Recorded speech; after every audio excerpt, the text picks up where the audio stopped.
Hi అండి. ఈరోజు మనం కద్దుకి కీర్‌ని ఎలా చేసుకోవాలో చూసేద్దామా?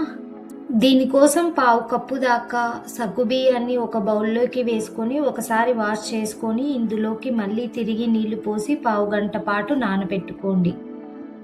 సగ్గుబియ్యం నానేలోపు అర కేజీ ఉండే సొరకాయని తీసుకొని పైన ఉండే చెక్కు మొత్తం తీసేయండి. ఇలా చెక్కు మొత్తం తీసేసిన తర్వాత సొరకాయని కట్ చేసుకొని దానిలో ఉండే విత్తనాలను కూడా తీసేయండి.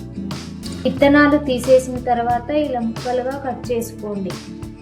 తురుముకునేటప్పుడు మరీ సన్నగా కాకుండా ఇలా మీడియం సైజులో ఉండే హోల్స్లో తురిమితే సొరకాయ తురుము అనేది ఇలా వస్తుంది అన్నమాట. స్టవ్ మీద కడాయి పెట్టుకొని అందులోకి 1 టేబుల్ స్పూన్ దాకా నెయ్యి వేసుకోండి. నెయ్యి కరిగిన తర్వాత మనం తురిమి పెట్టుకున్న సొరకాయని అందులోకి వేసి 5 నిమిషాల పాటు మీడియం ఫ్లేమ్లో పెట్టుకొని రోస్ట్ చేసుకోవాలి. ఇలా 5 నిమిషాల పాటు నేతిలో ఫ్రై చేసుకుంటే సొరకాయకు ఉండే పచ్చివాసన పోతుంది.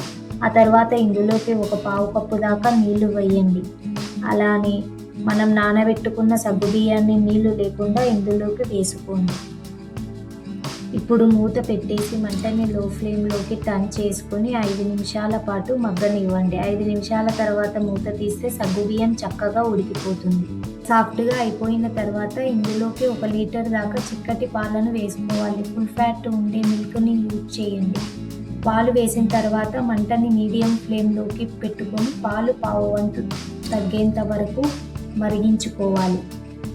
ఫ్లేమ్లో ఒక 15 నిమిషాల పాటు మరిగిస్తూ ఉంటే ఈ కన్సిస్టెన్సీ వస్తుందండి. తర్వాత ఇందులోకి స్వీట్నెస్కి తగ్గట్టుగా 1/3 కప్పు పంచదార వేస్తున్నాను. పంచదారతో పాటుగా స్వీట్నెస్ కోసం ఇంకొక 1/3 కప్పు దాకా కండెన్స్డ్ మిల్క్ని యూజ్ చేస్తున్నాను. జనరల్లీ కద్దుకి కీర్లో పచ్చికోవా వేస్తారు. పచ్చికోవా అందరికీ అవైలబుల్లో ఉండదు కాబట్టి మనకి సూపర్ మార్కెట్లో ఈజీగా కండెన్స్డ్ మిల్క్ దొరికేస్తుంది.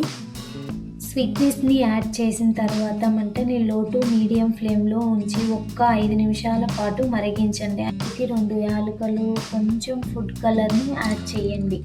కొంచెం తిక్కుగా అవుతుందన్నమాట. ఆ తర్వాత 1/4 కప్పు డ్రై ఫ్రూట్స్ని యాడ్ చేయండి.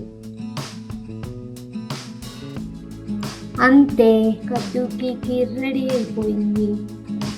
వేడిగా సర్వ్ చేసుకోవచ్చు లేదా ఫ్రిడ్జ్లో పెట్టుకొని అయినా సర్వ్ చేసుకోవచ్చు.